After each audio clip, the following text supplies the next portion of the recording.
A while ago, I released a bonus episode for the people that wanted to support the show, and as an extra for those that joined my newsletter via my Instagram profile. Well, let me just say, it didn't really reach a lot of people. We are now months in my Instagram experiment, 7 to be exact, and I'm getting ready to share my findings and experience so far. But before I share some unexpected findings, this week, here's the background story to my complicated relationship with Instagram. If you feel pushed and shoved around by the algorithm, but you also make friends on Instagram, if you think you rely on it for your business, if Instagram is basically your marketing plan, this 2-part episode will be very interesting to you. I can just say that, I know it. There's nothing I'd like more than to get the conversation around this going, so send me your thoughts via the voicemail on the episode page of patternshift.fm or send me an email at info@ja-wol.com. And all right, I'll allow it. A DM on Instagram is okay too, @_jawol_patternshift. I always integrate what I learn in what I teach, and I know that there is a need for an easy step-by-step guide to build some boundaries around your social media use. I'm working on that, and I would love to hear what you would want in such a guide, so let me know. Hi! I'm back with a bonus episode. My name is Saskia de Feijter, and I'm so glad that you're here because I'm going to explain why I returned to Instagram after 2 full years of really not being there and not just pausing my account, like closing my accounts. I went away for good. That's what I thought. This podcast is about small businesses in the slow fashion industry that I want to support and help to have a more healthy and happy take on how they run their business so that they can do it sustainably for themselves and for others. Okay, so I talked about me leaving Instagram a bunch of times on the podcast. I started actually this podcast to have something instead of my social media accounts because I didn't feel like I was in alignment with it anymore. I felt like it was turning into a toxic place. I spent so much time there, and there just from a business perspective wasn't so much return on investment. People used to comment and say that I was inspirational and they loved what I did. They loved the way I thought about things and it helped them to think differently about what they did online. And although I was really happy that that was happening, at the same time, in building a small business by yourself and also taking care of your health and your private life, that was just, the balance was off. And so I decided to leave Instagram and use my time for better and other things. And I have loved it. I have not for a second missed it in 2 years. That's because I took this whole path of really doing this intentionally.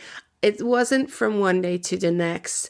I started by unfollowing accounts, making it a more quiet place to be. I took the app from my phone. It was this whole process of things that I did before I decided it's time, I'm stepping away. I even invited people to connect with me via email, connecting with me personally, or even sending me snail mail. And there was one person that did. A shout out to Charlotte. Hi, Charlotte.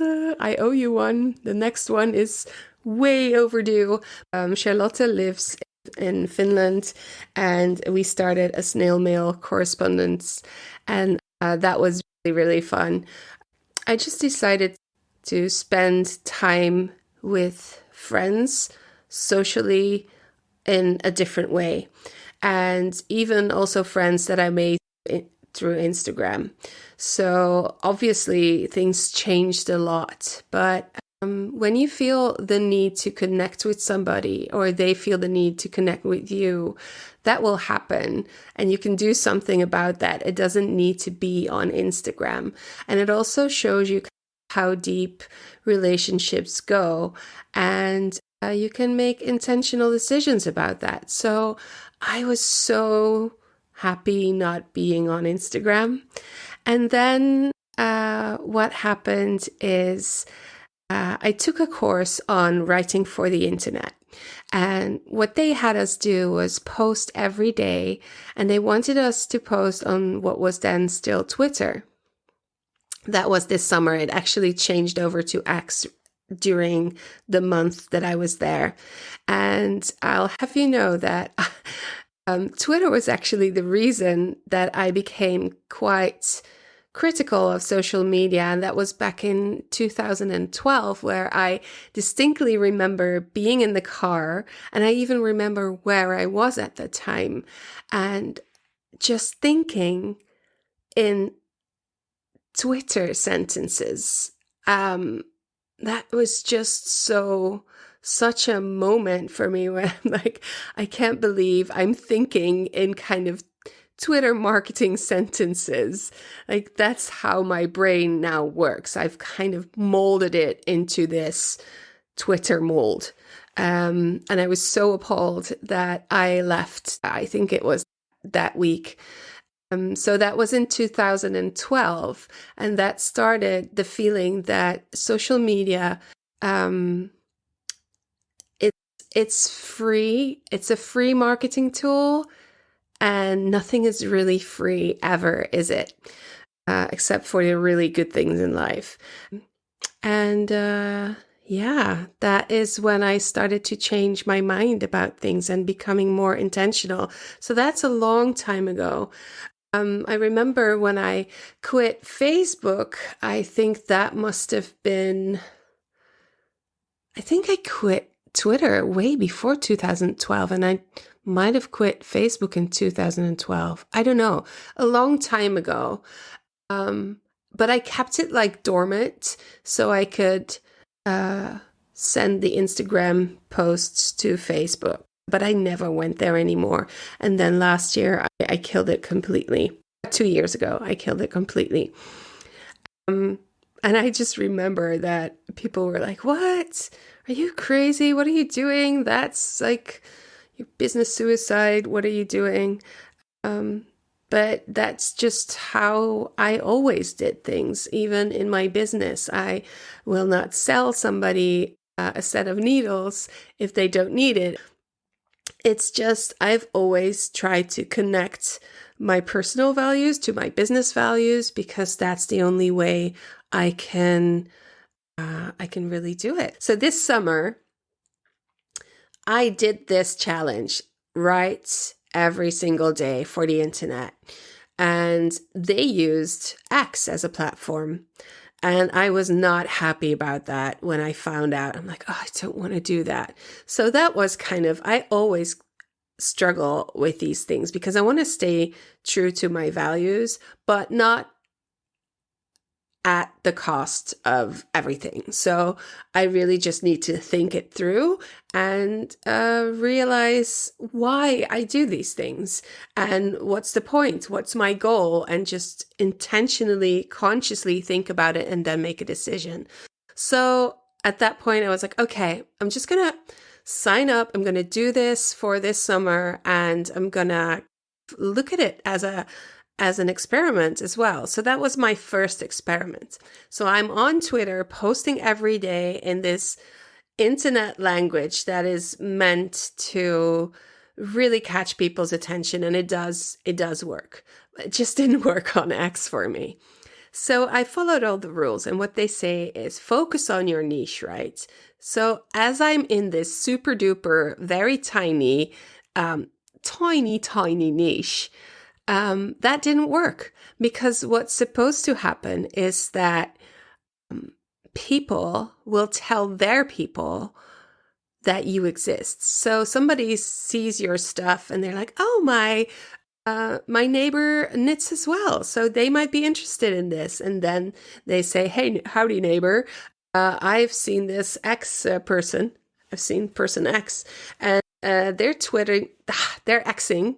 What are they? They're Xing about knitting, and that might be interesting to you.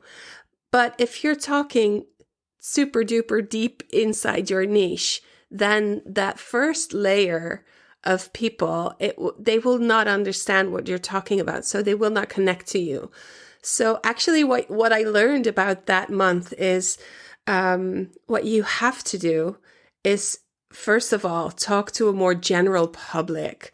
So they're like, oh, you're finding all the crafters, all the knitters, and then the extra layer of the onion is talking about the business aspects and changing the world a little bit and all of that.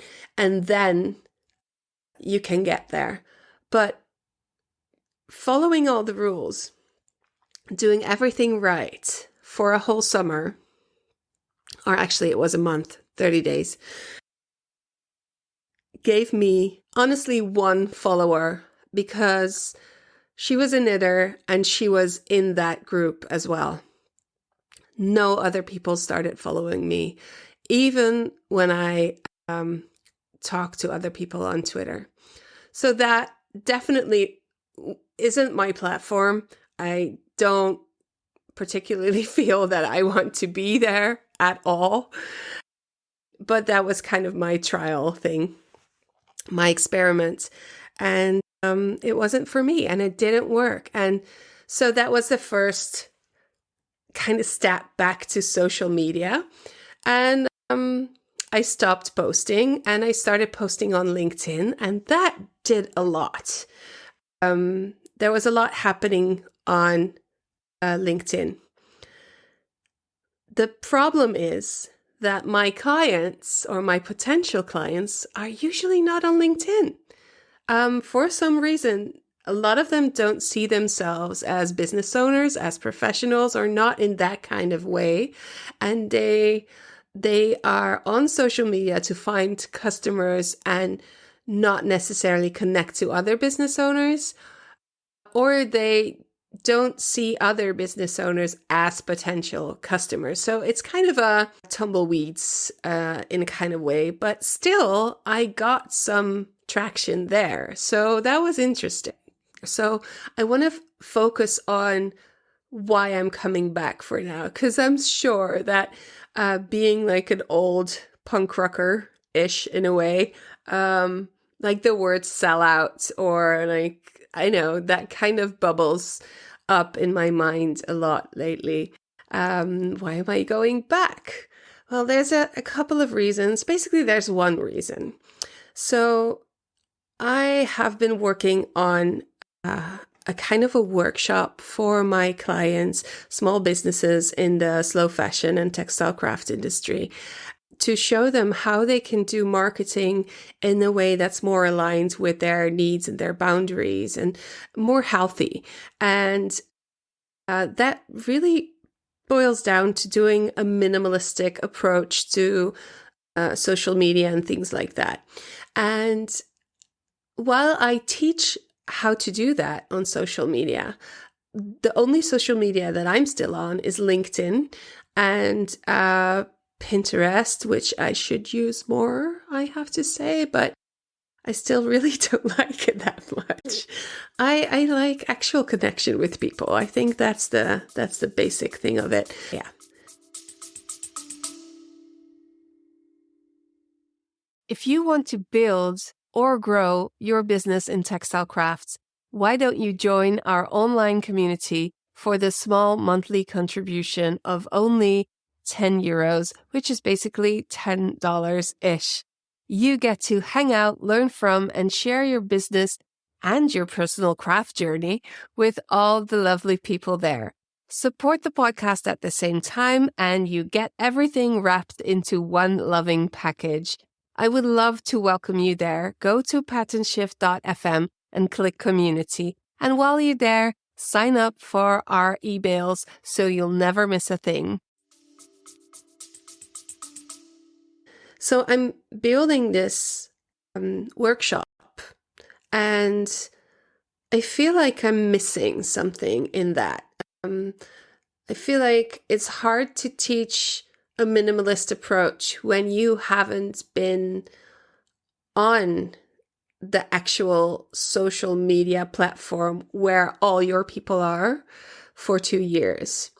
Now, that's not reason enough for me to go back, but I do want to take this experiment. Just going back one step.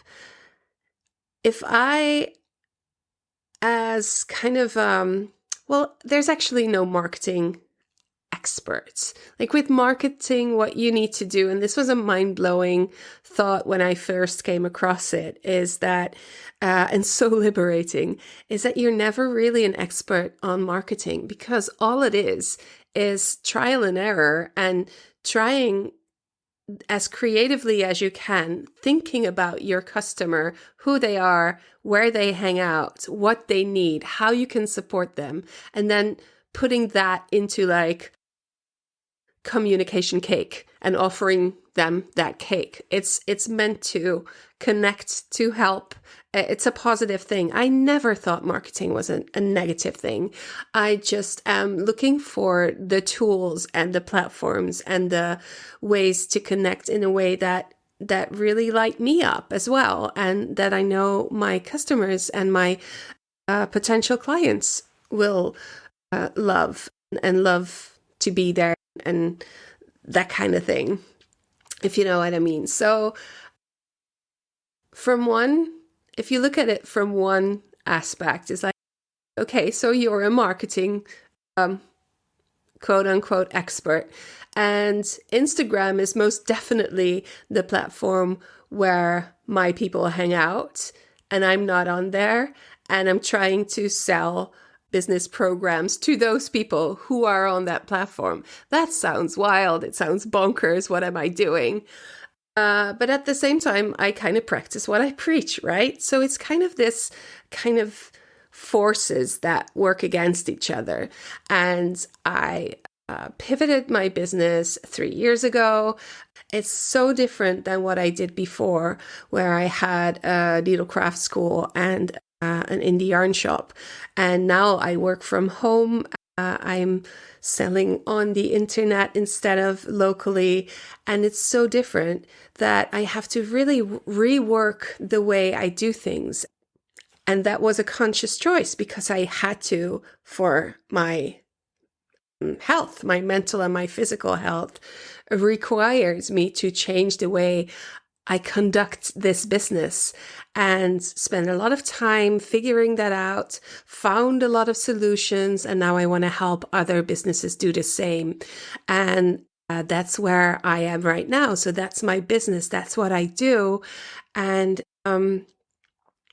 part of that is that I want to show them that you can have a marketing plan or a marketing strategy that fits your needs and your values. So I had to move back in there to kind of make that connection and make it easier to talk about, but also kind of build a bridge in and a bridge out. Who knows? Like, is it the bridge in for me or the bridge out for other people? I don't know. So that's the experiment. I need to prove myself wrong or right. And it's kind of a win-win, because if I prove myself right in saying that you can have a brand presence on Instagram, which is minimalist and good enough, then that is great. But if it doesn't work, I prove myself right. And if it works, and if I can get new clients from a minimalist presence, that is great as well, because I do need to grow my business. So that's honestly the reason. And as you hear, I'm saying brand presence. I'm using that now instead of marketing as a word for this, because I think that for me at this moment, the way I want to go about this is I just want to be there and to be able to people to be able to find me there as a baseline. So here's what I did. I have this minimalist presence on Instagram, and I have this whole kind of strategy planned out, which I will share with you in a sec. I will be able to share with my clients what worked for me and how I did it and what an alternative is to being absorbed by Instagram, because that's the problem, right? People are being absorbed. There's so much noise in their lives. The world is so full, and it's not good for us. It's not healthy. And I think the most important thing, it's not necessary to be bombarded by information. There's also something that's extremely important, and that is thinking about, like, making conscious decisions. What am I letting in and what am I pushing out? So posting or consuming on Instagram are two different things.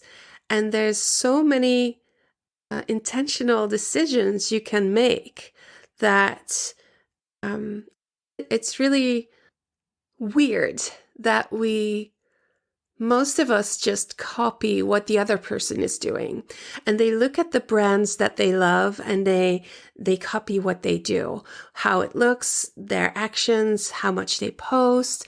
There's like ongoing podcasts and YouTube videos on Instagram strategies, and it's just so, it's like sand through your fingers, right? One moment you have it there, you think you got it, and then it's all gone and you have to start again.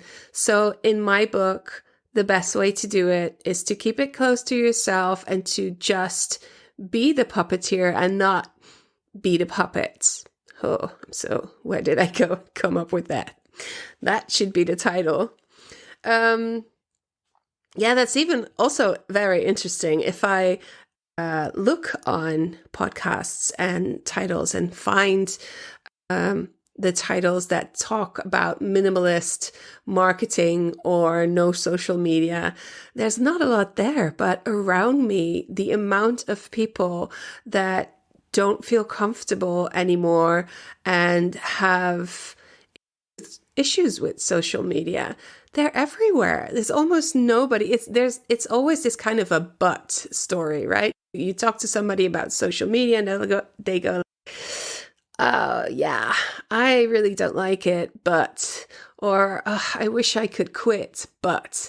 And then what comes next is a lot of things that are basically just choices, and you have those choices, and you can choose to connect with your friends in another way, and you can choose to focus your business social media post in your business hours on your computer and not on your phone at dinner with your family or at night watching TV, scrolling.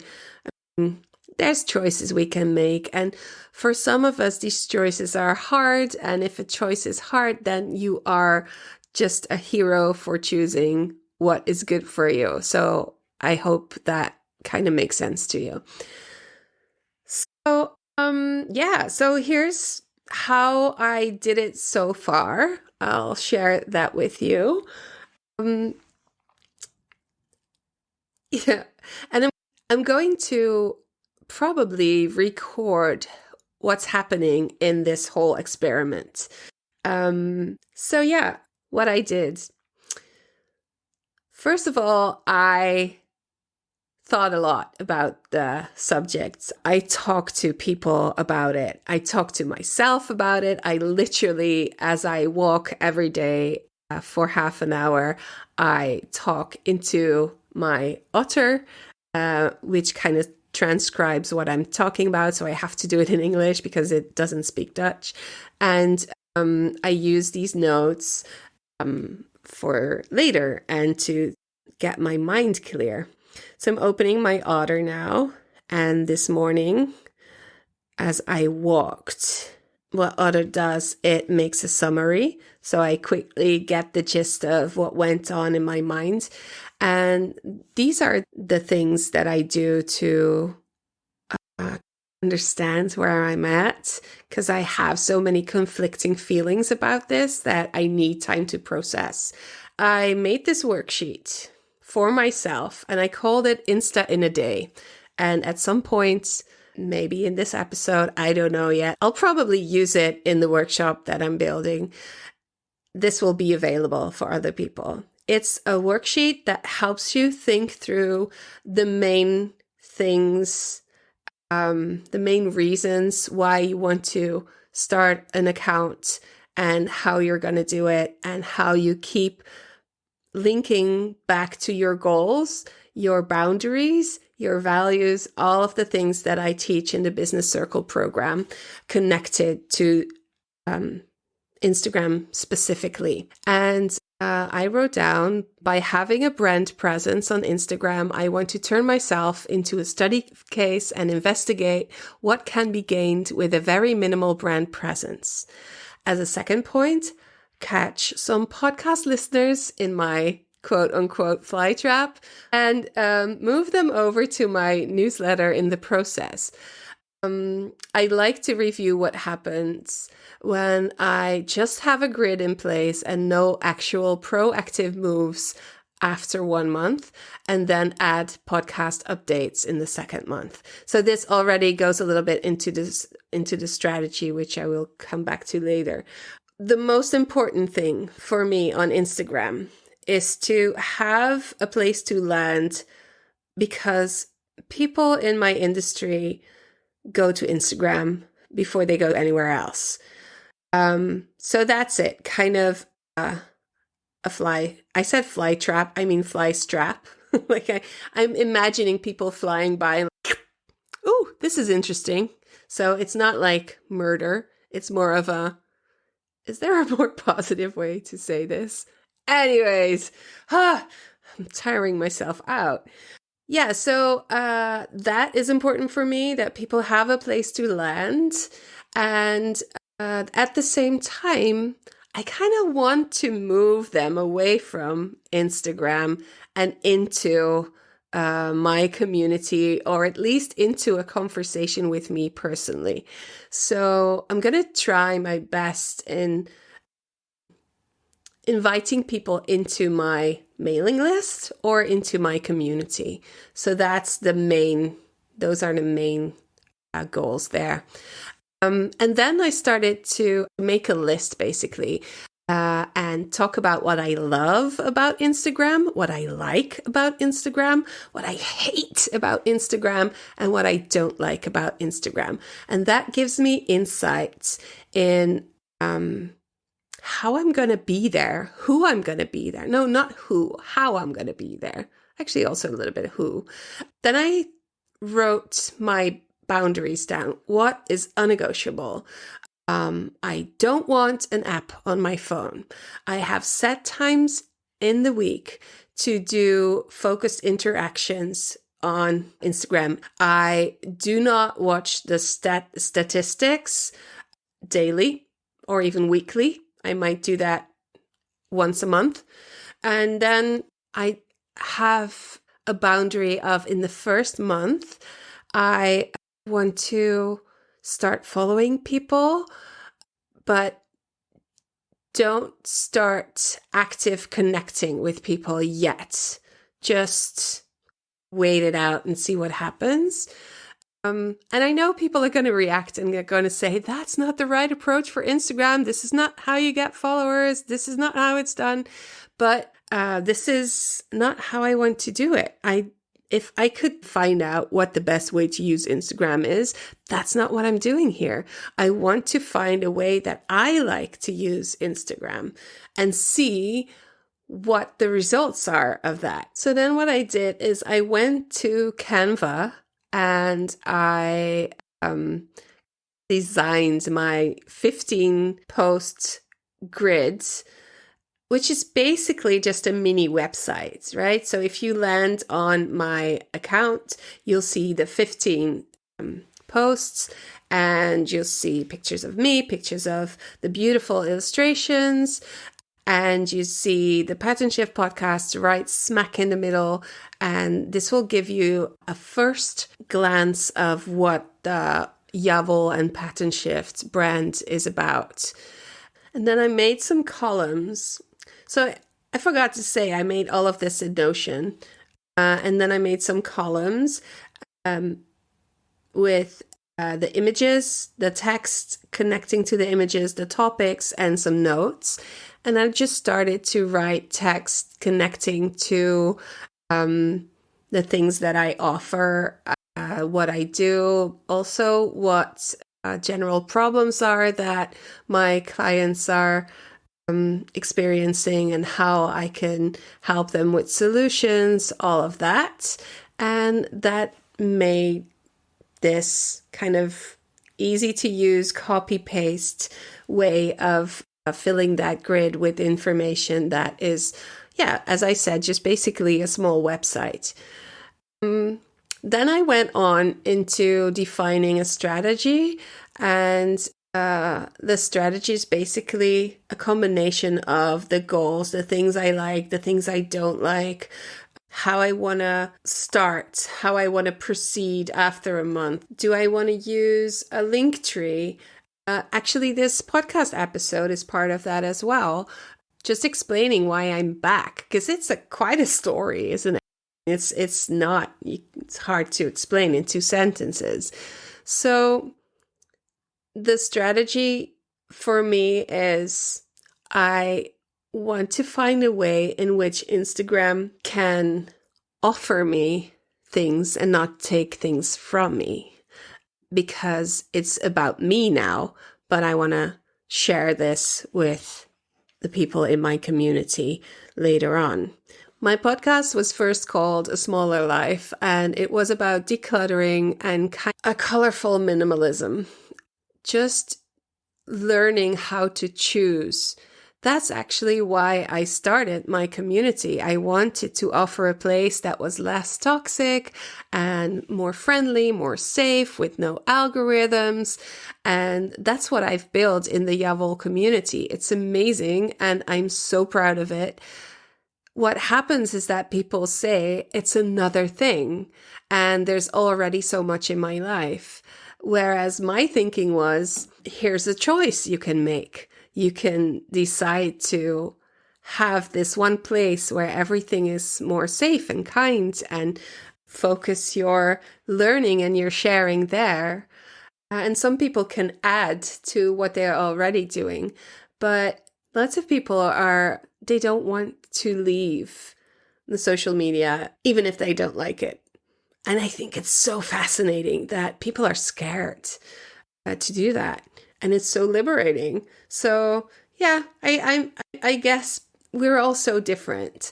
And my experience is not your experience. And so I think it's really good for me to step back and to figure out what is kind of a midway and what can work for people like me that are also different. So going back to what I did and how I'm doing this is defining my strategy, finding out, first of all, I want to just give information. And after a month or so, I want to start sharing the new podcast episodes in stories, probably. Obviously, I will be reacting to direct messages because I'm there to connect with people. I just don't want to be consumed by it. So there's a different way of approaching that. And then I look at the kind of the parts of Instagram that I want to use and use in a smart way. So what profile name do I choose? What's my username? Do I not use the highlights? Then I talked about the 15 grid tiles as a web page, a link tree, and a bio, including a call to action, which focuses on asking people to sign up for my mails. So, and then when do I post and what do I post and how do I post? After the first month, as I said, posts with new episodes, but not on the grid. I want to keep the grid like static, and I'll probably do that in the stories. And I could find out how a reel works, but at this point, I'm not interested in that. But if I can do it smart and I can automate it, then I'm in, because I'm all for the automation. Working smarter, not harder. How do I post? Yeah, exactly. Using automation as much as possible, and make social media a once a week event. That is just not have it front and center, which is already hard for me. Already it's seeping back in. Because let's be honest, I'm not cured after being 2 years away. I still have a twitchy thumb. My thumb now goes to my community mostly. So let me be honest. Where do I go? LinkedIn, my community. And I also sometimes am on the Making app, which I love as an alternative for Instagram. And I tend to sometimes go to Pinterest for inspiration. It's definitely a dopamine hit. It's definitely that. It's just my thumb just goes there, and I can talk about being intentional and being conscious, but like my brain just wants the hits, right? So I have to be intentional and conscious about the steps to take before that thumb twitching happens. So if I don't let certain apps on my phone, if I don't, like it's building habits. If I put my sneakers next to my bed in the morning and put them on, then the next step is exercise. And that's easier because I made it easy for myself. I think this is the same way. Completely cutting off everything might not be the healthiest decision for you. So it's about consciousness. It's not about doing what I say. It's doing what's important for you. And if you feel like I do, then this is a way that you can go about it. I'm here to give you inspiration and ideas, and just talking about how I did it very much in my own way of speaking. Which for some people is probably way too chaotic, but that's fine. So going back to my little worksheet, I talked about my strategy, how to post, when to post, and what to post. It's important to have a username that makes it easy for people to find you. So I chose Javel_pattern_shift, and my username is Saskia de Feijter. Then the bio. I made a bio that conveys what Javel is. As I pivoted, now Javel is something that is different from what it was before, and included a link tree. And I will include a call to action link that will sign you up to my mailing list. And then there's the question of who to follow. Who do I follow? And do I even want to follow people? Or do I just want to be this quiet person in the background and react to DMs and to people commenting, but not much more? So this is complicated, right? When I still was on Instagram, at my high point, had about 7,000 followers, and I could make it a point to kind of go back there, but that's not why I'm there, because my whole thinking has changed. I'm not in the business of getting thousands of followers, because I want to have thousands of listeners to my podcast. The reason that I am on Instagram is to find people to connect to and move them into my community vibe. And the other way of thinking for me is that what really helped me to relax about my business and about growing my business is I don't need that many people. I don't need a lot of followers. I need a few clients. That's actually what I need. A few clients a year that take my business circle program. People that want to sign up for the community and be a member for $8.50 a month, or just try it out for a month and then stay or not stay. If it's your thing or not, you can find out. That's why I'm there.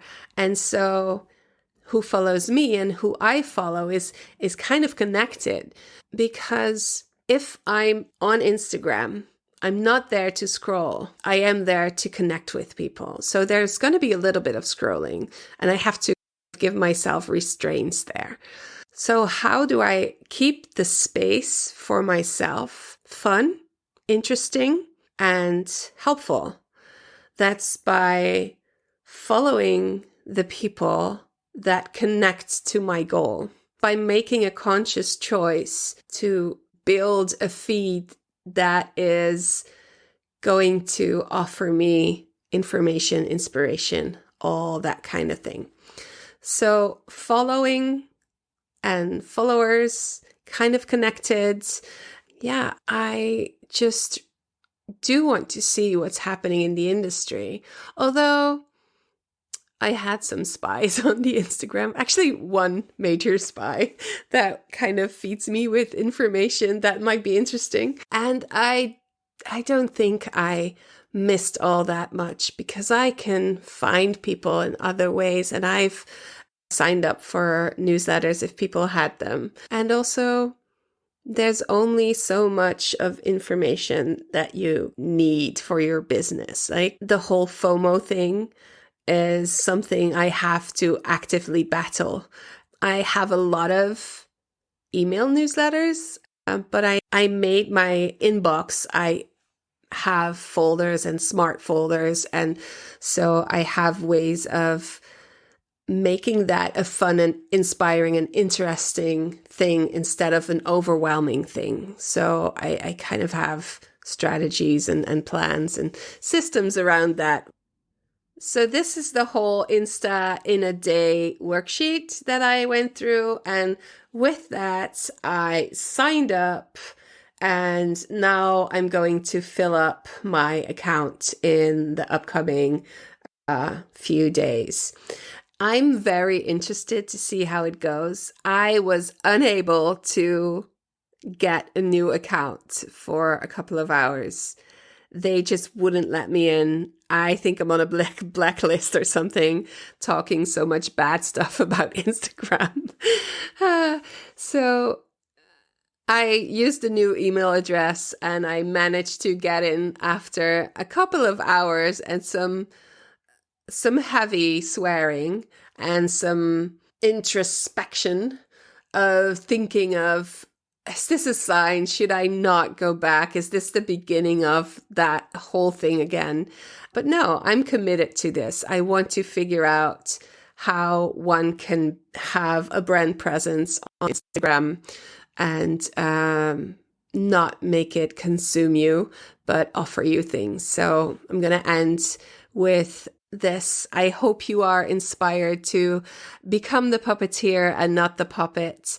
Please reach out to me and ask me anything about this. I love to talk about it. I'm working on a workshop so that people can learn more about this. And I have obviously a list that you can sign up for if you're interested. So if you want to learn more about all of this, you can find everything you need on my website or on Instagram at Javel_pattern_shift, and sign up for my, it's fun. I'm here. I'm not too busy to talk to you.